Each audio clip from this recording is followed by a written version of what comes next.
Hello, it's Rebecca here from Precious Pages Papercraft, and I'm back today with a new layout to share for Bramble Fox. And I can't believe I'm already sharing my third layout of the month for Bramble Fox. This month is just going so quick. I know I've had a couple of weeks on holiday, so that's probably helped it go quick, but I just can't believe this is already my third layout for the month. It's a bit mad. So for today's layout, I'm working with the Arrow word perspectives from the August Fox box. Absolutely love these. You get two yellow and two kind of like a bluey turquoise colour. And I'm going to use, I think, one of each on this layout. So I've started off drawing a circle on just some scrap 12 by 12 paper. I've drawn two circles. I've drawn one slightly bigger than the other, and I'm cutting the circle into 3 even sections. So the 2 outer semicircles I'm cutting against the smaller line, and then the larger strip down the middle I'm using the outer circle so that it's slightly bigger than the other 2, and that's because I want to raise that one up on foam, just to bring in a bit of dimension to the layout, just a bit more interest, so that just above and below the circle it just kind of overlaps a little bit and just looks a little bit bigger. So I'm going to be working with the new Simple Stories Simple Vintage Lemon Twist. I always find the vintage collections a bit of a mouthful. This is my first play with this collection, so really excited to get stuck in. I've picked out some of the patterned papers and I've just drawn around those sections of circle that you saw me cut out. I'm just kind of neatening those up. I'm not cutting them on the edge of the paper.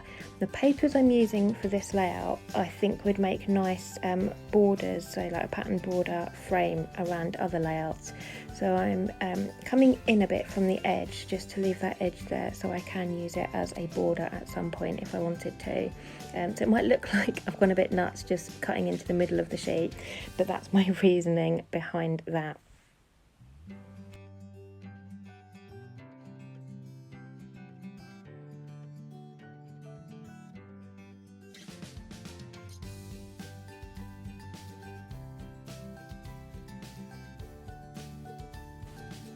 So I've skipped through most of the cutting process for you, not very interesting to watch.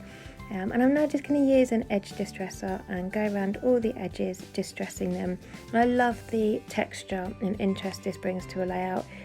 It's something I do on most of my pages, and I've got a little edge distressing tool here. If you don't have one of these, you can just as easily use either the blade of your scissors or just the edge of the scissors. If you close the scissors, just run the edge of them along the edge of the cardstock or pattern paper, and it will give a similar effect. But this little tool I've got here has got about 8 little blades, sort of little notches cut out of it with blades in. So if one goes blunt, I've obviously got loads more to use. So like I said, I want to raise that centre section up onto foam. So I've added some foam pads just to the very edges for now, and I'm just going to get that stuck in place with the other 2 to complete my circle. Thankfully, I didn't really think of this too much at the time, but obviously I've used those 2 kind of gingham papers, and I didn't really think too much about when I drew around the circle and cut it out, but thankfully they are straight, so my lines are vertical and horizontal, and I haven't cut them at too much of an angle. That would have been an absolute epic fail. So yeah, I didn't think of that at the time, but if you're going to do something like this with a directional paper, just make sure you kind of think about where you're cutting and placing things.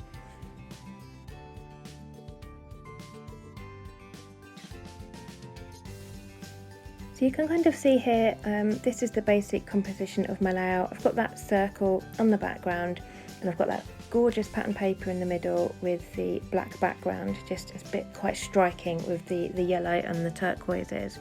And then I've got one of the gingham papers either side. And I've got a photo of my husband and my little boy just on a recent walk, and I'm going to mount that with a couple of the patterned papers and have it just to the right of side of the circle with this perspectives above and below it. And then just flicking through the collection here, like I said, it's my first play with this collection, so I'm still getting to grips with all the bits and pieces in it. I was looking for something to use as a title, Obviously I can't even speak, I'm sorry. Start again. My perspectives have words on them, but I've just picked two from the pack. So I've got Summer and Explore. They don't really make a title together, so I wanted to add a title over to the left of my circle there. So I've pulled out the word fresh from the puffy sticker sheet, or foam sticker sheet, and then I've pulled out the letters air to spell air from the sticker book, and I wanted to help them stand up a little bit against that busy gingham background, so I've just stuck them onto white cardstock. Now I'm just cutting them out, leaving a really thin border all around the outside just to help give a bit of separation there. I'm just going to stick those letters underneath the word fresh.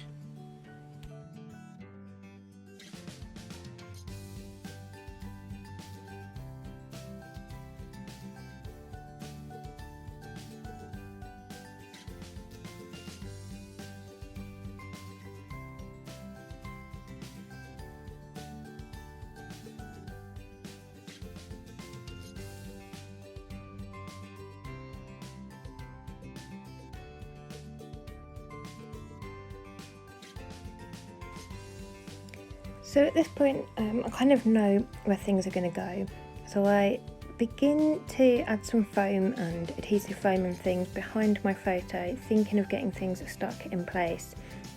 Because I've raised that centre section of the circle up and my photo is going to overlap that, I obviously need the other side of that that's going to sit on that yellow gingham paper to have an extra layer of foam so that the photo sits flat.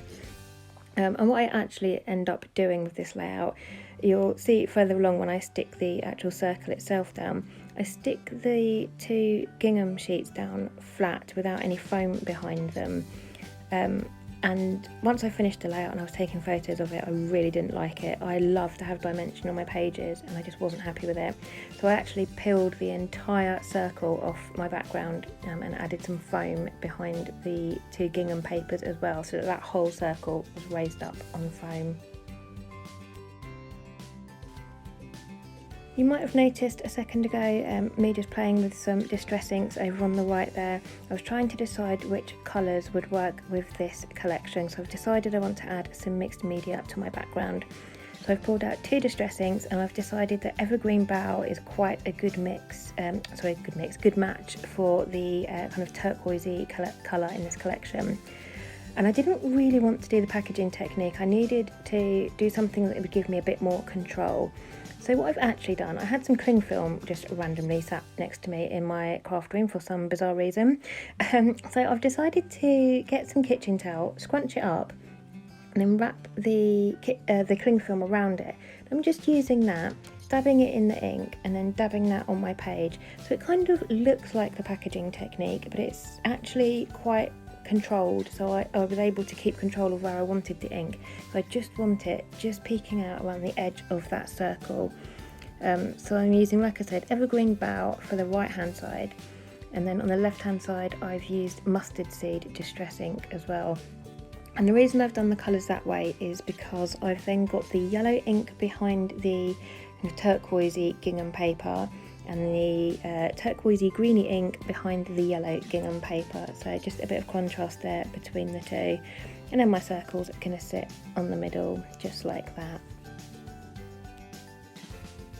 And that's a different way to bring some mixed media to your background. I've never used cling film and kitchen towel to apply mixed media before. It was literally because I had the cling film there for some reason. I don't even know what I'd been doing with it.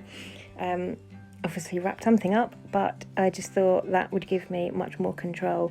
So definitely a technique I will be using again. I just love the way it just given it such a lovely look. Also adding some splatters. I've added obviously the yellow and green splatters. I'm also coming in with some white gesso that I've watered down and added some splatters, and I've done the same thing with black acrylic paint. And then, as you can see, being impatient to let it dry, I've rolled my kitchen towel over it to soak up the excess and smeared black ink everywhere. You'll notice in a minute, as if by magic, that totally disappears, and that's because off camera I went and did my background again. You can see here there are now no smudges on it. that was really bugging me. I was never going to be happy with black smears all over my background, especially when I tried to do my mixed media in such a controlled way. So I did throw that one in the bin and went off and done it again. And like I mentioned earlier in the video, I've just stuck my circle down flat with just double-sided tape. I will, off camera at the end, rip that whole circle up and add some foam behind it just to bring in a bit more dimension. So now I'm just playing with things, playing with my title, trying to decide how I want that to sit, seeing if I can bring in the other two arrowed perspectives as well. But I decided that looked a little bit too crowded, so I'm just going to stick with the two I'd selected, and I'm going to get those stuck in place because I know where I want those to sit. So I'm using a quick dry tacky glue to get those stuck down. Normally I would use glossy accent, but for some reason today I decided the quick dry tacky glue was the way to go. I have many arguments with my glossy accents. I need to get myself a stainless steel pin to put on the top to stop it clogging, and I say this in every video I use my glossy accents, and then I forget to go and order one. So you probably find that's the reason I reached for the glue, because it was just easier than unclogging my glossy accents for the 100th time. Right, what am I doing now? My title. So I decided I wanted my title the word fresh going horizontally and the word air going vertically underneath it. Just something different, not something I would ordinarily do, but it just looked nice with the word air following the line of that black strip of paper down the middle there. So I've raised the word air up on tiny foam pads, and now I'm just playing around with the ephemera pack, the bits and pieces pack from the collection, and just seeing what I can add here and there. So I've pulled out some florals and some butterflies, and they work really well with my photo. You'll notice a lot of the time I don't do any journaling on my layouts. I generally write it on the back because I always add it and then decide my handwriting has ruined my layout. So it's generally on the back. But this photo of my husband and my son, we'd just gone out for a lovely walk. We'd actually gone up to our local train station, which is always really empty. No one ever uses it, but my little boy is obsessed with trains, so we went for a walk up there just to sit on the platform and watch some trains one weekend, and it was rail replacement day. I'm not sure why, but there were no trains running, which was just typical. But there is a route you can walk from that train station to a local National Trust manor house, so we decided we would do that walk instead. And it's a lovely walk. It just takes you through fields and meadows, and there are loads of butterflies. You go over a couple of streams, loads and loads of wildflowers growing. So the florals and the butterflies for this work really well for me, because they were in abundance on our walk. And needless to say, we didn't do the whole walk. I think it's something like 5 kilometres. It's quite a long walk for little legs. We got halfway and he was tired and wanted carrying back. So we didn't complete the walk, but we got some fresh air, which is why I've picked that as my title. It was obviously still during COVID times. We're still trying to stay as safe as we can. We're not going out and mixing with people at the moment still. We're trying to be very careful. So we've been locked in the house for a long time, and it was nice to go out and get some fresh air. So that's why I've used that as my title. It's just nice to kind of blow off the cobwebs and get out for a bit. So I just want to finish my layout off now with some sequins. These are from Spiegelmum's Scraps, and I think this one's called Maggie's Dream, something like that. I've picked out a couple of the colours. There's some yellow and green sequins in this pack, and I'm just going to add a couple here and there. I'm not going mad. I just want to follow the lines that are already created on my layout kind of naturally from those paper. So that centre paper, obviously I'm sticking to that vertical line, just adding a couple of the sequins just in places like you can see there, and that is me done. So thank you very much for joining me today. If you're watching this video on my personal channel, please do head over to the Bramble Fox channel and subscribe to that as well, because you'll see all the inspiration from all the design team. And obviously you'll get to see all the fab Bramble Fox products in use. So I will leave some links in the description box below, obviously to the Bramble Fox store, and also to our Bramble Fox Friends Facebook group if you'd like to head over there and join if you're not already a member. But thanks again for joining me, and I'll leave you with the rest of the close-ups.